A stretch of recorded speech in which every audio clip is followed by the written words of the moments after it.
Welcome to the Commentary Magazine Daily Podcast. Today is Tuesday, May 6, 2025. I'm John Podhoretz, the editor of Commentary Magazine. With me, as always, executive editor Abe Greenwald. Hi, Abe. Hi, John. Social commentary columnist Christine Rosen. Hi, Christine. Hi, John. And senior editor Seth Mandel. Hi, Seth. Hi, John. So I think we'll very quickly dispense with the Trump plan to put 100% tariff on all movies made outside the United States. First of all, it's impossible to tell what it means that a movie is made outside the United States. They can be financed here, but filmed partially outside and partially here. And there's a lot of German tax incentives and tax shelters that mean that movies are incorporated outside the United States that you would think of as being entirely American. Ed Epstein wrote a whole book about this. You can read it if you want to. The plan is Meshuggah. Excuse me. It will go nowhere. It doesn't mean anything. Movies are a very weird form of business product. They are often made by large corporations in part, but each of them is essentially one or two or maybe three different companies that assemble to create this one product and then disassemble once the product is completed. And, unraveling all of this is silly. And here's the best and funniest part of this, which is that by announcing this, to whom is Trump doing a weird favor? Gavin Newsom, the governor of California. Why? Because there is a crisis in film production in the United States, largely involving the fact that it has become too expensive for motion pictures to film in California because of the California state tax code. And so as a result, other states, as often happens, this happens every 10 years, different states decide they want to attract production. And so they create tax credits and tax incentives. Georgia now being the most famous because like all of the Avengers, all the Marvel movies are made in Georgia. Tyler Perry makes all his movies in Georgia. Half of everything is made in Georgia. Why? Georgia will actually pay you if you were a movie producer to make a movie in Georgia. Literally, let's say you have a budget of $15 million for your movie. You can get Georgia to write you a check for as much as $7 million for the privilege of having your movie made in Georgia. Georgia doesn't just like give you it's not a tax break. It actually becomes part of the budgeting structure of the movie, and other states have followed suit. The general pattern of this, which has been going on for decades, is that states do this for a while, and then there is a populist revolt against them inside the state where somebody says, why exactly are we giving Marvel hundreds of millions of dollars to make, Thunderbolts in Georgia if Thunderbolts was made in Georgia? Why is Marvel getting money from the Georgia state taxpayer? And it's like, no, that's the end of that. And then you move on. This is why Breaking Bad was made in New Mexico. There are all kinds of weird things where states are like, no, come here. We will give you money in order to employ people in our state. California stopped doing that. And not only doesn't do that, but taxes film production in different ways. And the entire industry that is based there is in a depression. So if you want to live and work in the movies and you're an electrician or a gaffer or whatever it is you do, you can't live in California and do this for a living. You have to keep traveling or going somewhere. What do you do if you have a family? You have to. It's a terrible point. So why Trump wants to announce this in some fashion to get Gavin Newsom and the California leftists who, on the one hand, want to celebrate the fact that they're in this creative state doing all sorts of wonderfully creative things, without doing anything to make the state more business friendly for this signature industry of the state, I don't know. I honestly really don't know. There are two other things, too. It's a reminder that Trump has been a Democrat for most of his life and very enamored of Hollywood for most of his life. He's gotten, anytime he could shove his mug in a cameo of a TV or a film, he was there doing it.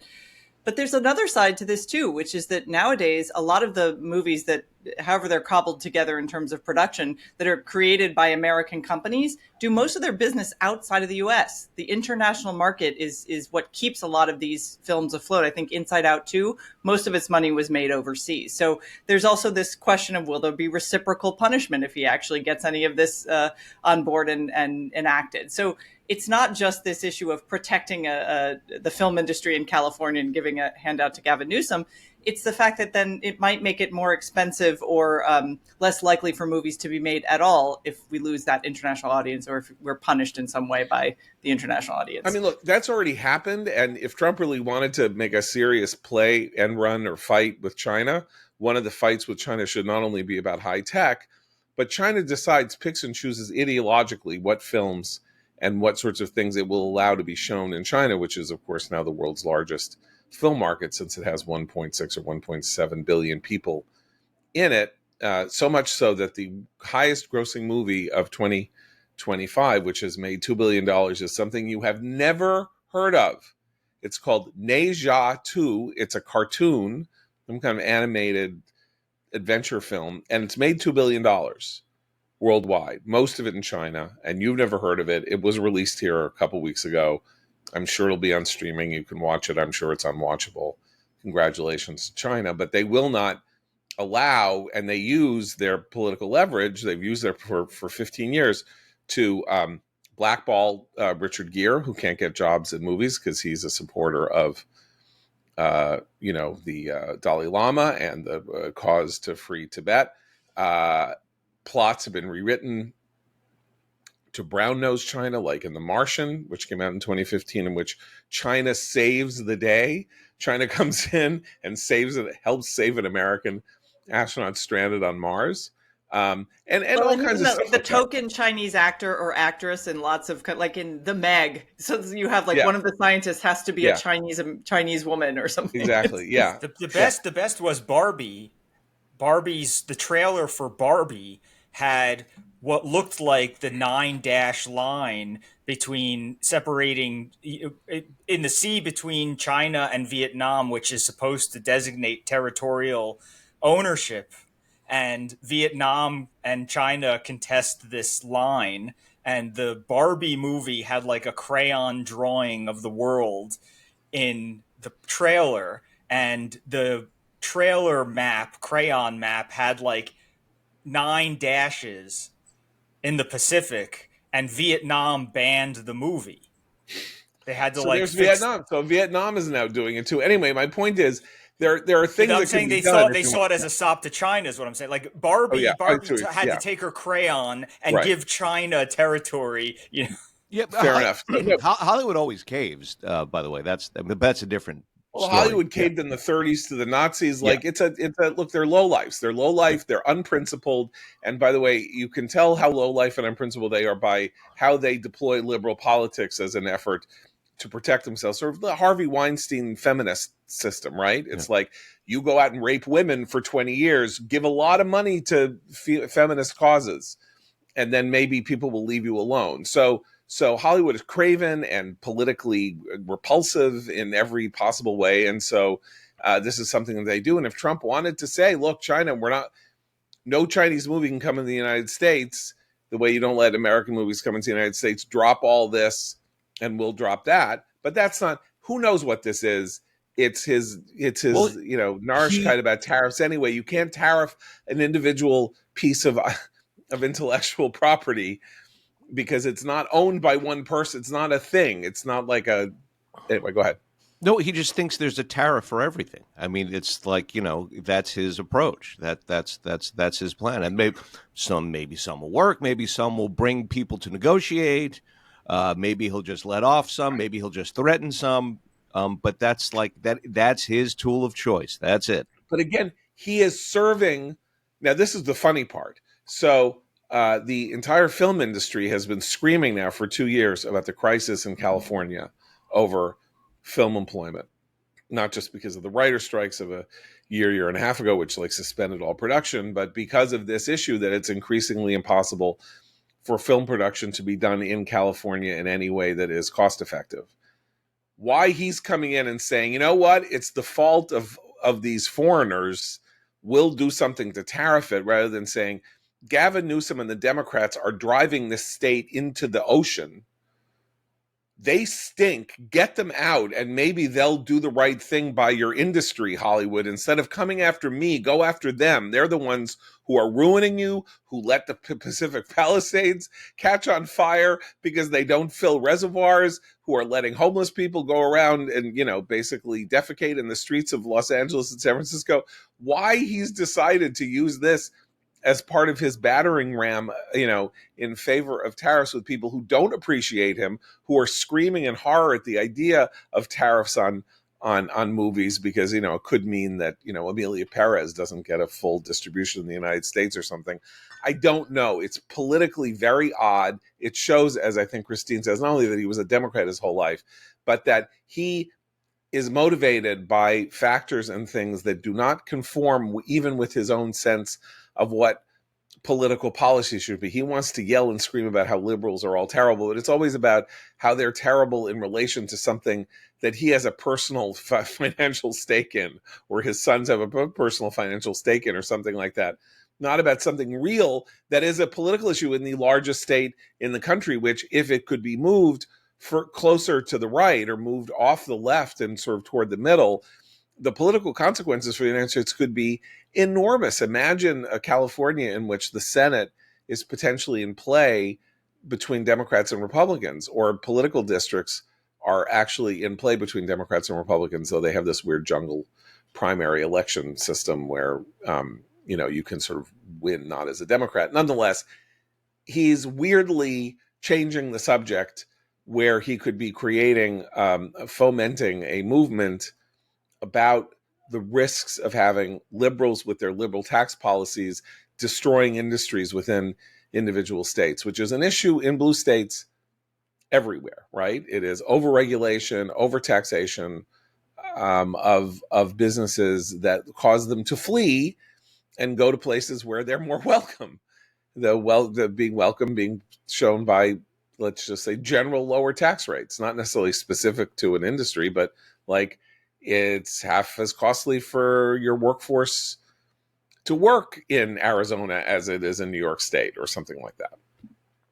So he's done it again. Mazel tov to Donald Trump for muddying his own waters and confusing his own matters. And of course, we haven't even gotten to the point where the tariffs are like at play and functioning, and you still have this weirdness of people, all kinds of weird people, trying to get to his good side to talk him out of doing things by talking up the positivity of the tariffs.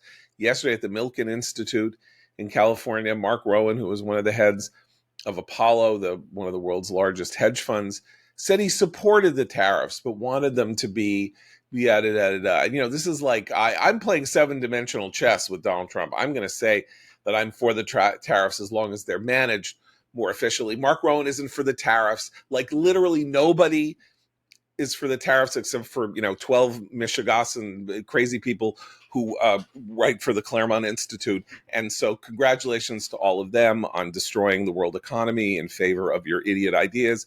Nobody else in the country is for this. I mean, for the general tariff policy, as far as I can tell. There is not a single politician in the United States who does not work directly for Donald Trump who is going around the country going, tariffs, yay, tariffs. It's going to be so great for my state. Well, it's going to be so good for my district to have these tariffs. Everyone's terrified. Everyone's scared. Every business leader knows it's bad. Everybody knows it's bad. And, well, the Milliken meeting was interesting because obviously Besant out there and Richard Grenell organized this group of sort of bigwigs to be reassured, to be soothsayed as it were. And one of the things that kept coming up among the business leaders and the hedge fund managers is, well, maybe tariffs are fine, but it's the uncertainty. We'd like some certainty here. What is the plan? Who is going to negotiate? What are the deals you're making? When will we hear about these deals? And that uncertainty remains. There hasn't been a lot of, we heard these hints of a big trade deal coming this week. Maybe there will be one. It's certainly not going to be today when the new Prime Minister of Canada comes and visits the White House. But it's the uncertainty that makes the economic indicators so crazy. And it's what makes investors and businessmen crazy for good reason. And I so far have not found even the long-term strategy outlined by Bessent and others who are trying to be thoughtful about this, I haven't found it persuasive. They're not trying to be thoughtful. If Mark Carney knows what's I don't good want for to give him, them credit for. I'm sorry. I do not want to give them credit for being thoughtful. They're trying to They are make not. sense. They They're are trying to make a hacks. strategy. They have thrown their cards in. Bessent knows this is a disaster, so he's trying to mitigate the damage. But if you want to talk about uncertainty, once the plans are revealed and the tariff numbers are set and they go into place, the uncertainty will not drop because the idea will be, well, how can we negotiate out of this? We're doing this in order to force. So then you got a year of negotiations. You think that will establish any form of certainty? No one knows if the tariffs will stick. Nobody knows if China will come to the table bowing its head and doing something or other to get them lifted, in which case the uncertainty will persist as long as the tariffs persist. And you could have countries with a longer timeline in their head going, well, this is only going to last through 2028, and then it's a whole new ball game. So we're just going to have to suffer through this the way we suffered through COVID. I didn't really need two of these in the same decade, but nonetheless, here it is. And there is nobody who is honestly supportive.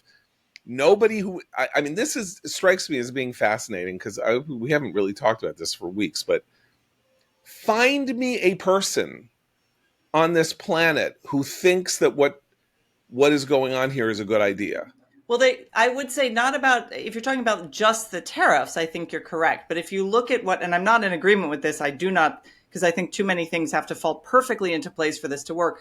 But the outline of what a broader economic shift, a manufacturing and production shift, changing, the chains of supply chains, getting us away from China and reliance on foreign imports. All this stuff is at least according to people like Bessent and others, part of a big grand reset economically, internationally, and with regard to trade that takes us away from the sort of globalist, post-liberal idea that reigned supreme for, a century into something new. Now, I don't think it's going to work. I think it doesn't understand the complexity of the international economy. There are a lot of points at which I think personal mercurial decision-making by the Trump administration will yield poor results, as we've already seen. But I do think it's part of a broader strategy. That's the argument they're making, bringing manufacturing back, changing our trade deficits, all this stuff.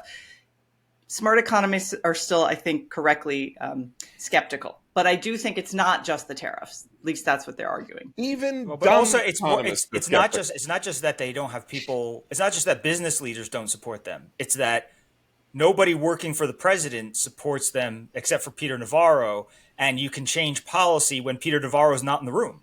I mean, if Mark Carney, who comes to the White House today from Canada, if he knows what's good for him, he'll just insist on a one-on-one without Navarro there. And we Americans may get a completely different economic plan. But that's the thing, is that the people who work for him are scheming about how to avoid Navarro being in the room so that they can change the policies. He doesn't have anybody besides one guy who works for him who thinks they're good either. And so we're playing this, it's like Alice in Wonderland game. Again, forget the Trump administration, because they work for, he's the president, he has the policy, it's their job to, work out his policies as best they can if he's determined on them. There are 280 odd elected Republican politicians in Washington. There are another 1,000 across the country in local and state jobs, elected politicians. So let's just throw the number at about 1,300 elected Republican officials across the country. Where is the tariff? Where are the rallies being staged? No, exactly. No, it's not free market economics. Of course they're not going to support it. It's not actually what the GOP has long stood for. It's very much state control. It's a very heavy hand on the economy, and that is not traditionally a conservative or even a Republican position. I'm saying that even if you could make the argument that it's important in the 21st century that America revitalize its manufacturing, it's sort of heavy manufacturing, and take it away from China and India and bring it back here and have this and do that and do the other thing. Nobody believes in this. I mean, people believe in it in a kind of fantasy, nostalgic, weird, ideological way that, we used to make things with our hands and now we don't make things with our hands anymore. And that's what we need, is a lot of, it's like Mr. Potter and It's a Wonderful Life. We need a thrifty working class that makes its own things and does it. We're not just going to let Yeah, you but they, have they 30 dolls believe, and 20 pencils. You don't get to have that. but they believe very powerfully that the old way of doing things no longer works for them. And I think that's more motivated. I mean, that's why they're giving Trump a lot of room here. And I agree with everything you're They're giving saying. Trump a lot of room because they're scared shitless of him. That's why, because they don't want him to say you should be primaried. Let's just, as we say, I'm using a lot of Yiddish. Let's talk tachlis here. Politicians in the Republican Party and on the right don't want to attack Trump because they're worried that he will say you should have a primary challenger. And Charlie Kirk will say you have a primary challenger. And Tucker Carlson will have on somebody who says the Jews did the Holocaust and you should have a primary challenger. And Joe Rogan will say, I'm only asking questions about whether we should have a democracy and all of that. That's 100% tariff on the Jews. 100% tariff on the Jews very, very, very soon. But coming.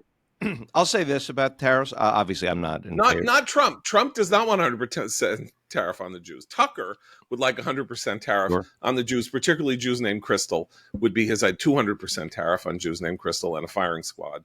But that's that. He's only asking questions. The thing about the tariffs now, though, obviously, I'm very against tariffs, but we have a problem with China.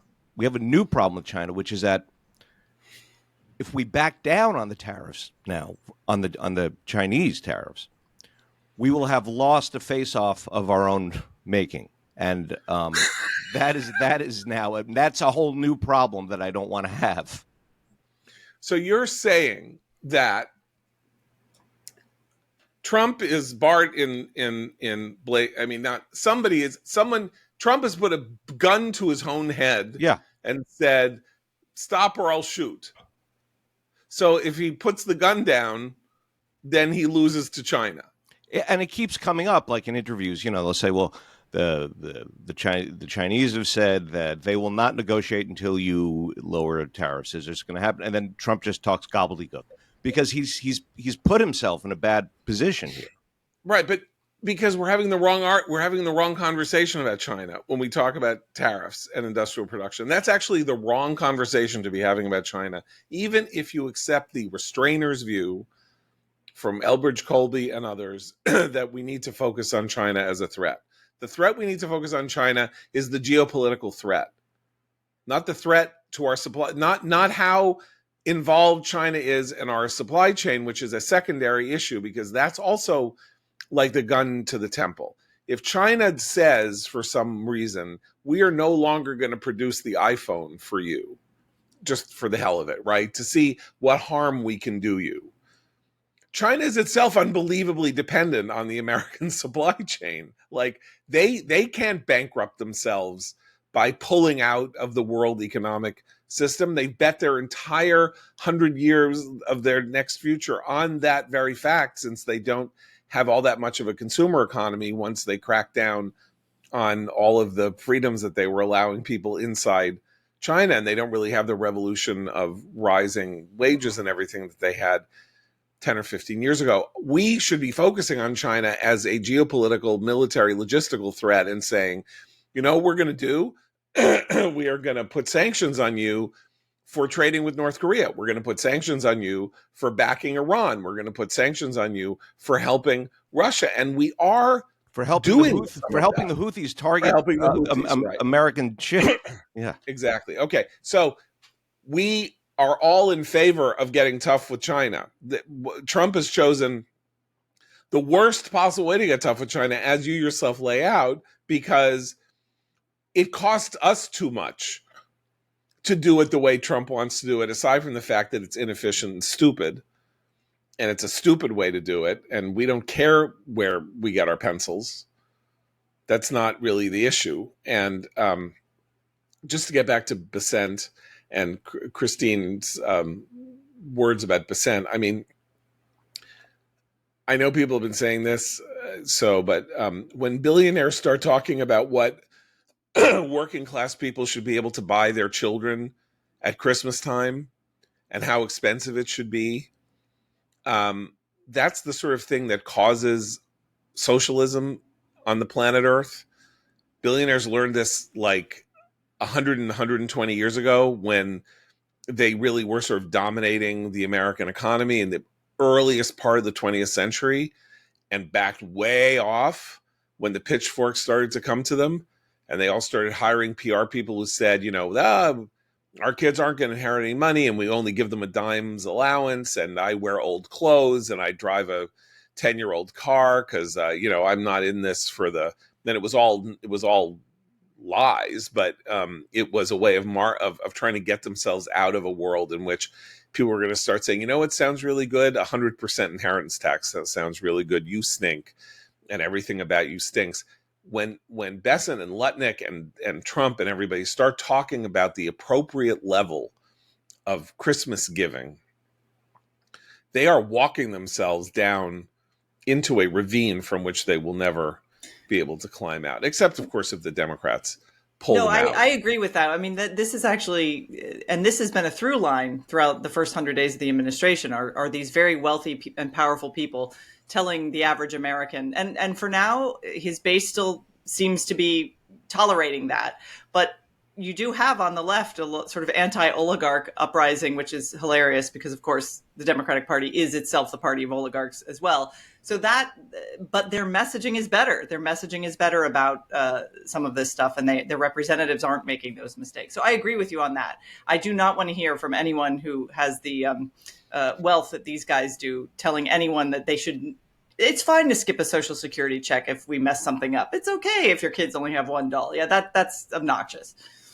I mean, it's more than obnoxious. It does indicate a genuine lack of even elementary understanding of what it would be like to live at the median income. Yeah. But what None it would of be those like guys know anyone who lives paycheck to paycheck. None of them. Yeah, they do, but they don't talk to them. Like, they know their secretary or they sign the tech guy who comes into their office. Paycheck. When they have a problem, with their Outlook, and a tech guy comes into their office to kind of fix the computer, he probably makes 70, 72 median income a year. They could talk to him, but it is very, very hard. The irony is that the one time a year when they do speak to them is Christmas, when they hand out their Christmas bonuses and Christmas gifts to the people who work for them.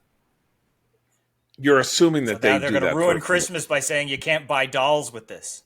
Yeah, you think Howard Lutnick hands out the Christmas bonuses himself, or Scott Besant? You've got another thing. No, they all have those people, those house managers who refer to them not by their names but call them the principal. How much does the Christmas bonus hander-outer make? That's what I want to know. There you go. I just think that we find ourselves in a weird place where Trump is so enamored of tariffs as this idea of anybody who whose stuff we buy. We buy his sandwich is, screwing us because he gets the $5 and we get the sandwich. Why don't we get the sandwich and keep the $5, which seems to be his idea about how these financial transactions should work, which is suitable to him since he hires lawyers and doesn't pay them. So he actually has experience with doing a thing where you hire somebody and you don't pay them. And maybe he thinks that's how the economy ought to work, and maybe it can if you can keep yourself out of debtor's prison, as he managed to do in the 90s. But so maybe he thinks he can apply that globally. But I am struck by the fact that it has been 6 weeks or something since Liberation Day, and there is not any kind of a grassroots movement in support of Liberation Day. Think about other moments like this in the past where you have, obviously the Tea Party, right? The Tea Party was in opposition to the presidency, but you can have grassroots movements springing up in support of anything. Have the Women's March, but don't forget pussy hats. You could have. By the way, Nixon, of course, said there's a silent majority that supports my policies in 1969, gave a speech, said there's a silent majority. You're out there. Everybody hears the noisy people, but there's a silent majority that supports what I stand for. And the White House got 14 million letters in a week saying we support you. But don't forget, Trump blinked first. the 2 days or whatever it was after Liberation Day, when the actual tariffs went into effect, he shut all the rest of them down, all the non-China tariffs. So who's getting behind it? He was the first one hours into the new regime that said, "Oh, So well, you're saying that true tariffs have never been tried. Is that yeah, what you're but hours. also, we also add that the people most likely to be impacted by, the ones who are living paycheck to paycheck or on a very limited budget are the ones actually working multiple jobs right now who don't have time to come out and protest, who don't actually have the luxury of being able to put on a pussy hat and march around Washington for a weekend.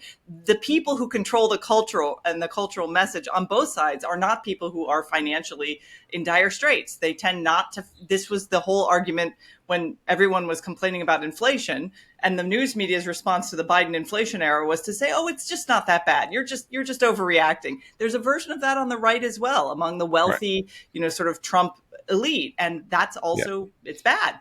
But they also, I mean, Trump had his version of the silent majority in 2016, and his version of the silent majority are people who can't afford tariffs.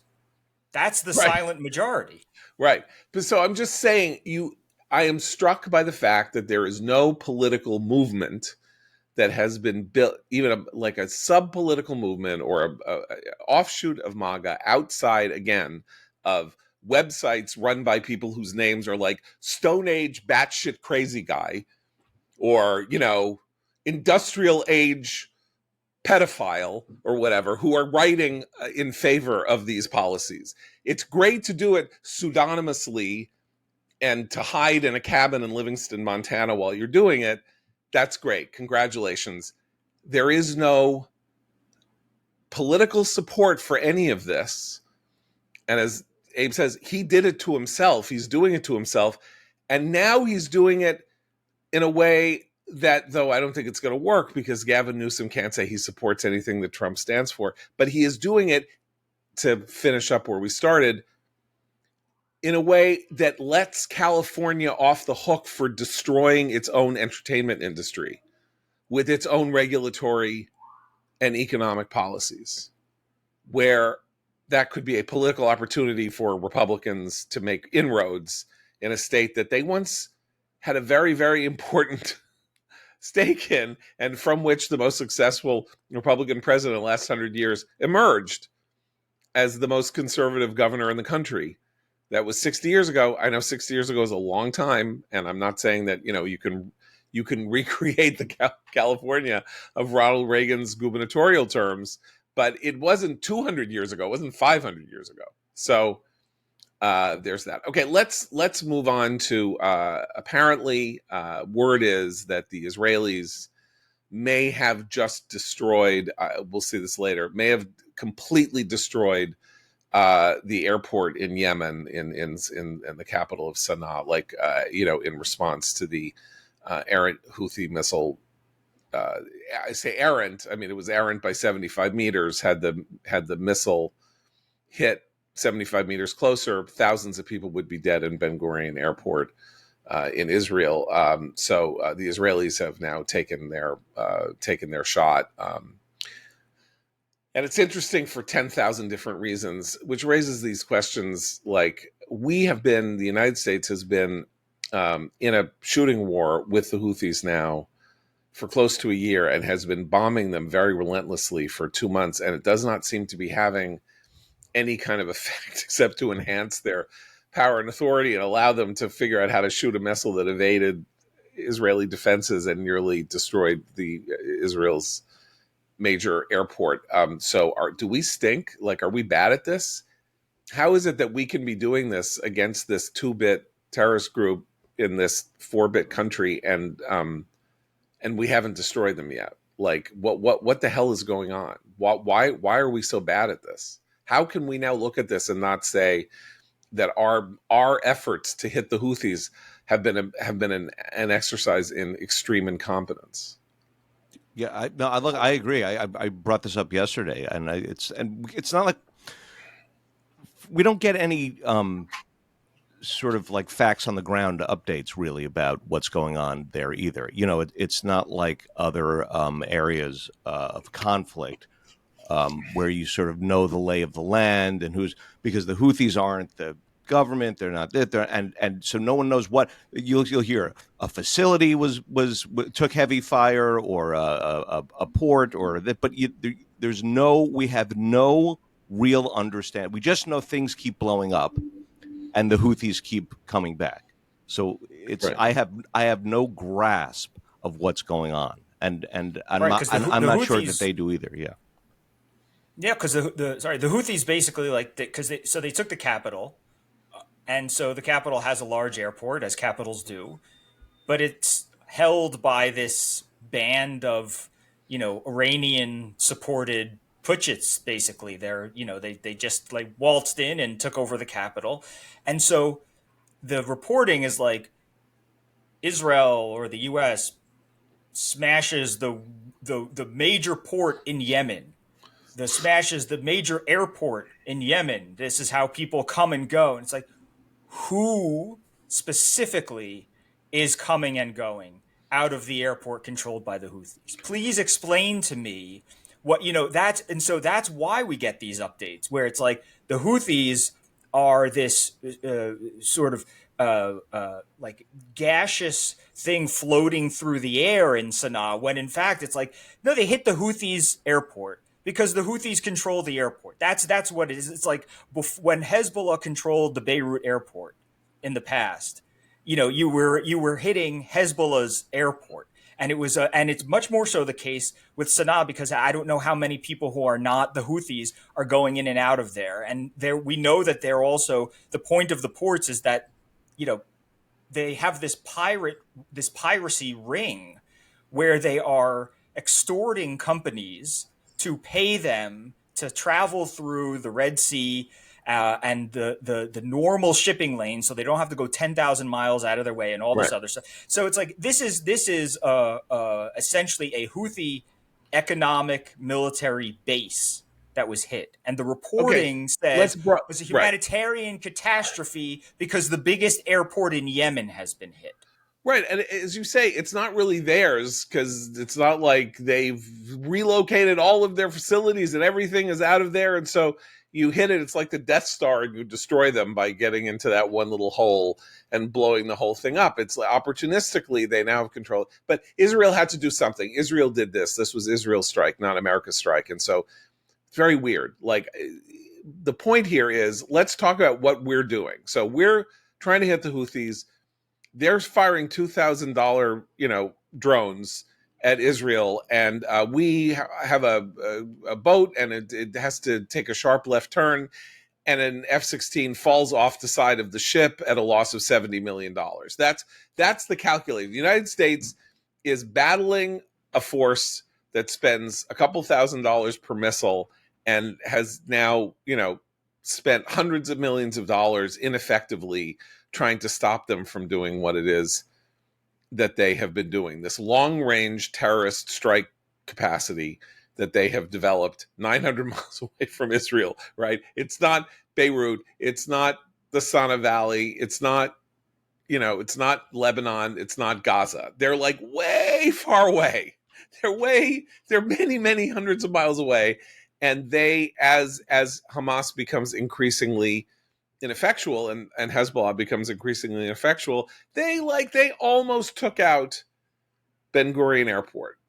They came very close to taking out Ben Gurion Airport after a concerted American campaign to degrade them, right? And what else is happening? Steve Witkoff is desperately trying to have meetings with the Iranians. The Houthis are the Iranians. What are we meeting with them for? Except to say, cut this out, or we're going to blow up Tehran. Not we're going to, let the Israelis blow up this airport that they took 2 weeks ago that the Houthis probably don't really care about one way or the other, since, as you say, their economy, the Houthi economy, is based on sea piracy and not on, controlling the global entry into but this is actually where again the messaging from the Trump administration, the reason we haven't taken out the Houthis is that that's never been stated by a recent leader of this country as a goal. Biden declared them no longer a terrorist organization. So for 4 years, they were allowed to operate with more freedom than they'd had before. Trump reinstated that, which is good. But because I think of the Iran negotiations, they don't want to take, I mean, we could eliminate the Houthis tomorrow. We have the capability to do that. Why we aren't doing it is, as you say, the important question.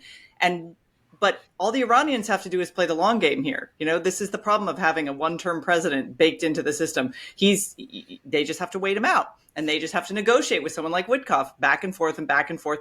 It doesn't matter. I mean, the other thing we should mention is now the signaling that there will be additional countries added to the Abraham Accords, which I thought the timing of that was also quite interesting. So I do think, again, the uncertainty of Trump's messaging with regard to foreign policy and the internal dynamics at play in that administration with the people who are very isolationist and the ones who are less so, it all plays into this question of why the Houthis are still doing what they do.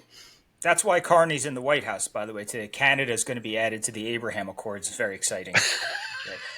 No, but seriously though, the Houthis actually have proved the major folly of non-interventionism, right? Which is like, remember when Obama took heat for saying ISIS is the JV team? And then it turned out that if you just ignore a JV team, they grow, right? If you just say like, well, we're not going to put our efforts into quashing them because they're not in our league. They're some, like, it's like a minor league baseball team. It's like, we're the Yankees. We're not going to play the Crabtown Cougars or whatever. And then what happened with the Houthis? The port situation is such that they can actually subsist most likely without Iranian help if the Iranians actually pulled their financial help. They've created like $1 billion business. Okay. So that's one. And because it's such a strategic port and it's so important, it doesn't matter that there's, who was it? Michael Moore used to make fun of after 9/11, he was like, what are we going after them? Didn't Michael Moore say something like 12 guys on monkey bars or something like that? And we're the U.S. Army, something, right? That's how we treat every one of these groups, except the guys who are controlling the port are still who are controlling this seaway are still controlling the seaway. So that's first of all. Second of all, they have learned how to avoid air defense systems. They are learning how to strike Western countries with top military gear and who are always on alert and have missile defense. They're learning how to snake their way through that. Now, maybe the strike that hit the other day was a mistake that snuck through, but we know that this is what armies do. I mean, Jonathan Foreman even mentioned it in his piece on Hamas and Gaza, that they were shooting rockets in a lot of cases to test what happens when we shoot rockets, who goes where. They're learning on behalf of Iran, really, how to get better at striking the West, because we're simply leaving them there to stew. Right, they're a farm team. They're not the JV team. They're a farm team, but they're like the scouts in Stratego. Yeah. And we're just letting the scouts go because, it only takes a number 8 to displace the scout or whatever the rules of the game are, whatever. But basically my point is we're treating them as JV, but they are getting better, and the information they are learning is going to powerful enemies of America and Israel who sponsor them, like Iran, which is part of the Russia-China axis. Right. Let's talk about the next 2 weeks, because the next 2 weeks, people have got to you got to batten down the hatches, because things are going to get crazy in the next 2 weeks. Israel has called up the reserves for a final push into Gaza. It is not clear whether this final push into Gaza, which will, if it is executed, be successful, because Israel does have military superiority, has now established extraordinary military superiority there. And if it decides to take the moves that it will take, it will succeed in its aims. And the question is, will they be occupying Gaza completely and moving the populations in various places and keeping them in other parts of Gaza, or getting others to take them outside of Gaza?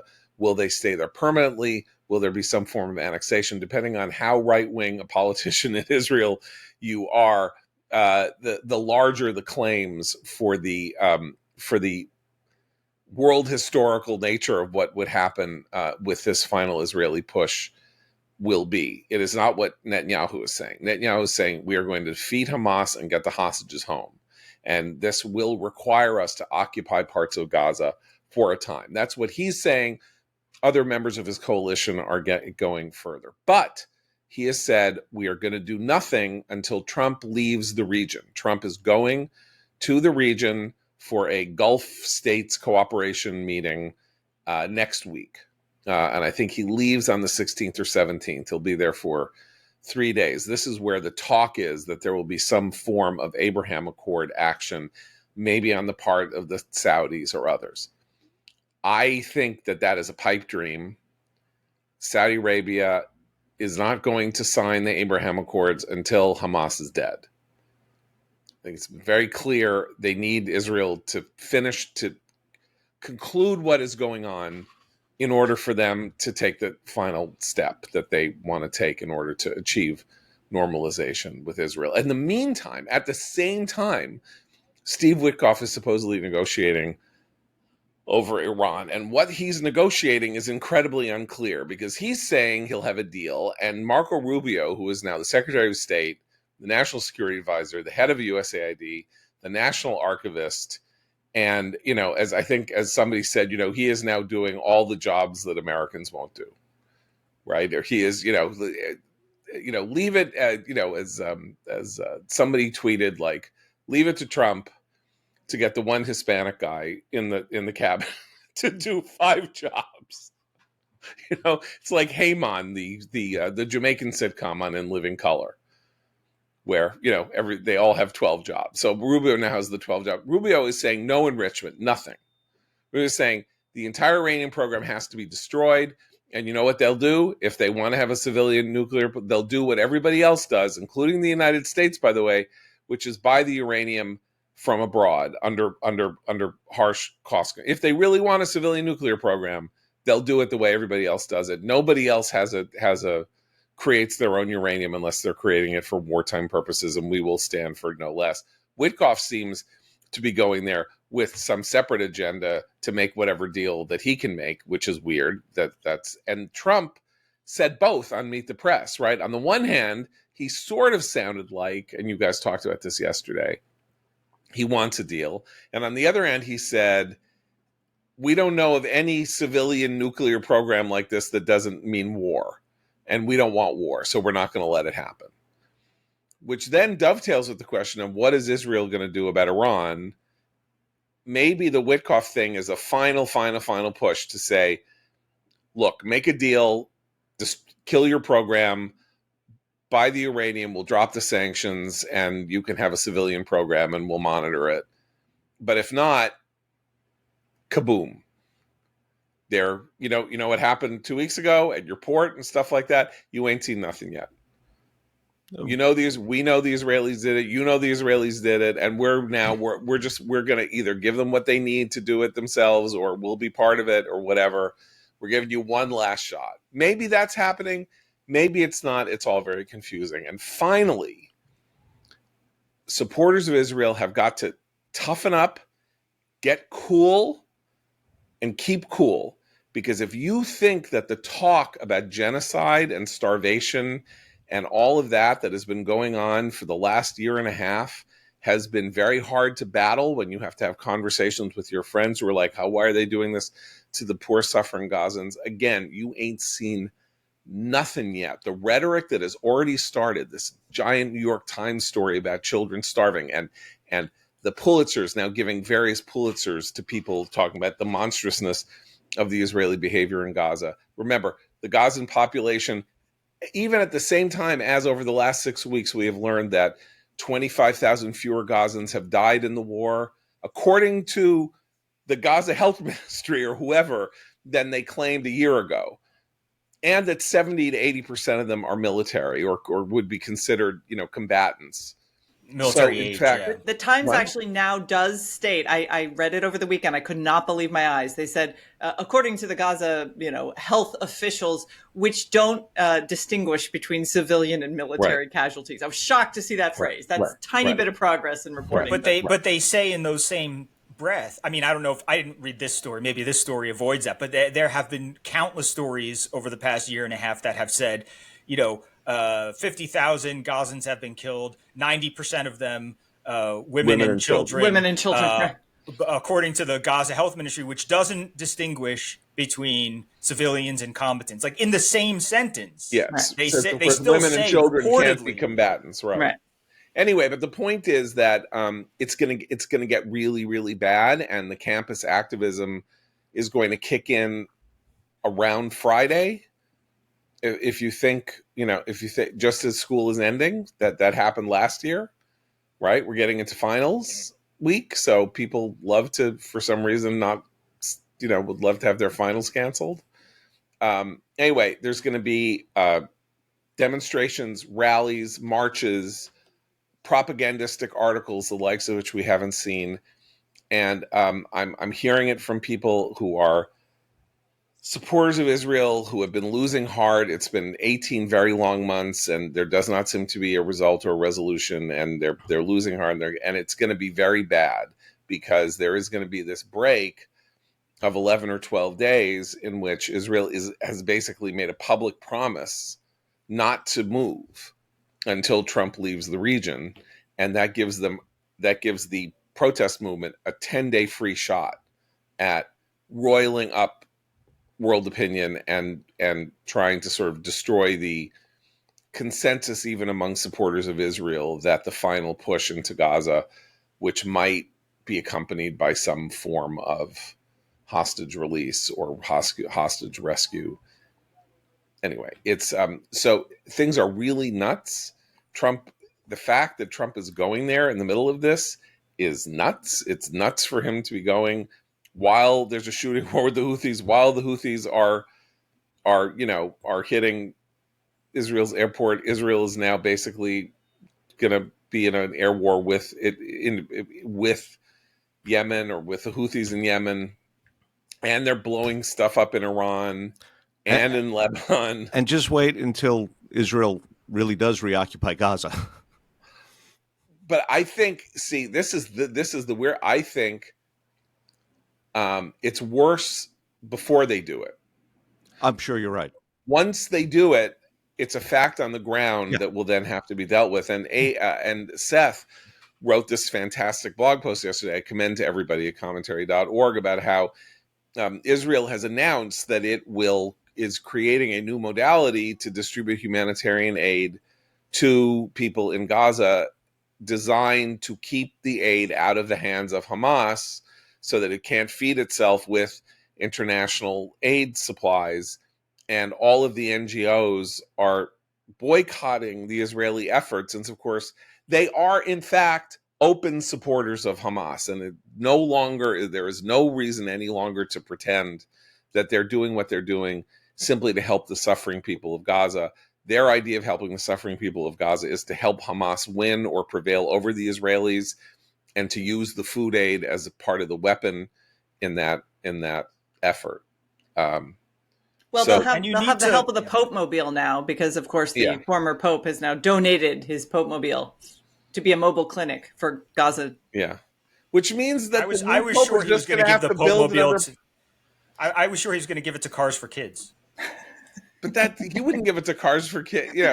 Actually, he should, because Cars for Kids, I believe, is owned by the Sodmers, and the Sodmers are anti-Zionist. So maybe that would fit together. But I do think the weird part of the giving of the Pope Mobile to the Gazans is now the Vatican is just going to have to build another Pope Mobile, right? I mean, because the Pope needs a bulletproof if he's going to do what he's doing. There are 5 Pope Mobiles anyway. So the whole thing is just a fake gesture. There's probably dummy Pope Mobiles and fake Pope Mobiles and all of that. And there's like somebody else who rides in the Pope Mobile with a Pope mask on when the Pope can't, like in Mission Impossible. Anyway, that's another thing is the conclave begins today, I think. Yeah, they've officially set up the smoke chimney. So that means they're ready to go. There could be a new pope. He could say something that is politically incendiary that will keep things going. Anyway, so this is going to be a crazy month of May. Don't be under any illusions that things aren't going to get crazier. Just because you Happy thought Jewish American History Month. Oh, is it? This is Jewish American History Month? Jewish American History Month, yeah. Or Heritage Month? Is it Heritage Month? Heritage, yeah. Heritage, Okay, thank you. Heritage. Yeah. Okay. And Well, Happy Jewish American Heritage Month. The only way one learns these things is from their streaming service. Because it divides movies up. That's right. It gives you the identity politics. You have the thing. Yeah. It's also AAPI month, and so you see like celebrate on your streaming service, celebrate Like AAPI Moana. month. It's all like, Moana. Yeah, Moana 2, Moana 3. And like right, and then Moana. you see like celebrate Crouching Jewish Tiger, American Hidden Heritage Dragon. month, and it's like Crazy 10 Rich movies on Asians was in my Auschwitz. feed. Yeah. I was on a plane yesterday, and yeah, the API things were like, there's some movie about a ghost that comes out of an umbrella from China, and Moana, and Crouching Tiger, Hidden Dragon, which is like, but by the way, which I watched half of, and which is as great as I remembered. But That's a great movie. That's it's a really great movie. But it is 25 years old. You'd think they could come up with Neja. They could have shown Neja 1. There must be a Neja 1, since there's a Neja 2 making $2 billion. I assume Neja 1 made $1 billion, but it wasn't on there. So I'm sorry to report. Can I just put this? This is Max, formerly HBO, Jewish American Heritage Month. This is, without skipping any, this is the lineup that you see. Stand up, Alex Edelman, Just for Us. Yes. HBO's The Rehearsal, Curb Your Enthusiasm, Survivor, which is about a boxer in the camps. Nathan For You. I thought that was Survivor, like Survivor with the island. The reality TV TV show. show. Winner. Okay. Then the it's boxer Nathan in the For You, camp. which is Nathan Fielder again. Then it's The OC. And we have Hannah Einbinder, Stand Up. So this is Happy Jewish American Heritage Month, Stand Up and the Holocaust. So they have Hannah Einbinder, who of course is an anti-Zionist piece of dung. So that's great that they have her on Jewish American Heritage Month. Hannah Einbinder, who was Alex Edelman's ex-girlfriend, by the way. So I'm sure they have an interesting political dynamic there, because Alex Edelman's brother, Julian Edelman is the football player. That Alex Edelman's brother is the guy who was the Israeli bobsledder.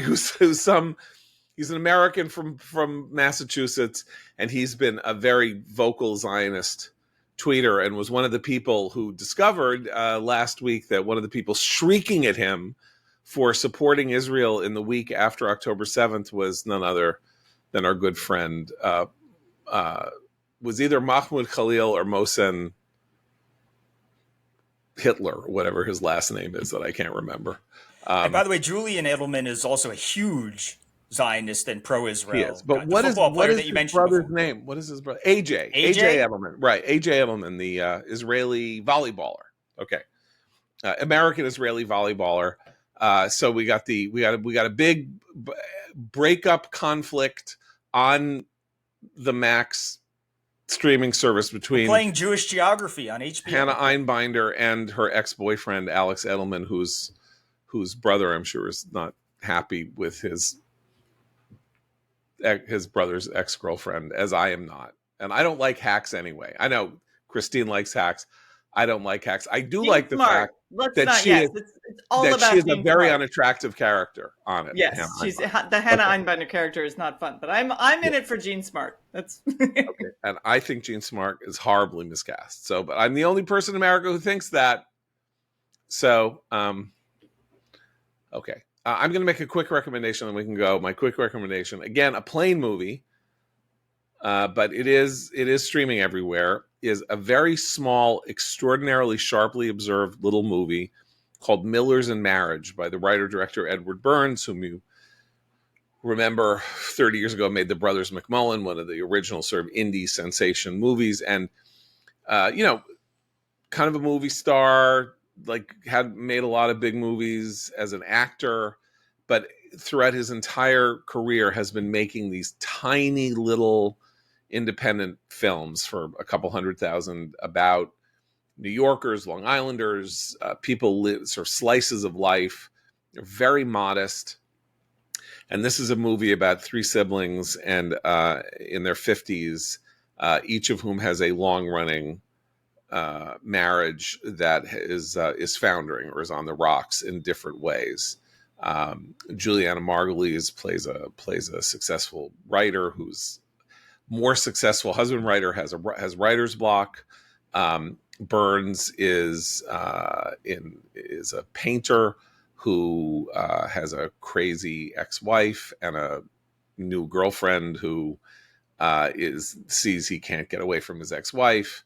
And Gretchen Mol is the wife, is a singer who gave up her career for her superstar rock star manager of bands husband, who's played by Patrick Wilson, and all these marriages are going sour, and it's very, very good. It's sad.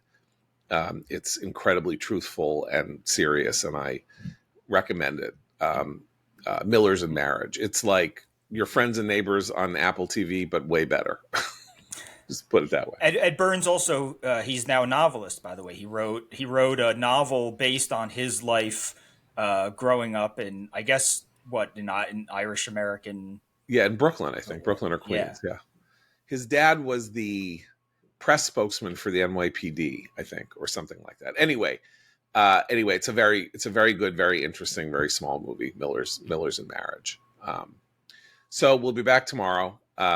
Sorry to be of such good cheer today. I know you all missed me because you guys were pretty sprightly and cheerful yesterday, and I've come back to just drop a bomb on everybody's head. So things are bad in Israel. Things are bad here with tariffs. Things are bad in the marriages of the Millers and Marriage. That's what I'm here for. It's just to bring a ray of thunderstorm into your otherwise sunny lives. So. For Seth, get your affairs in order, everybody. Batten down the hatches is what I'm saying. May is going to be bad. For Seth and Christine, I'm John Podhoretz. Keep the candle burning.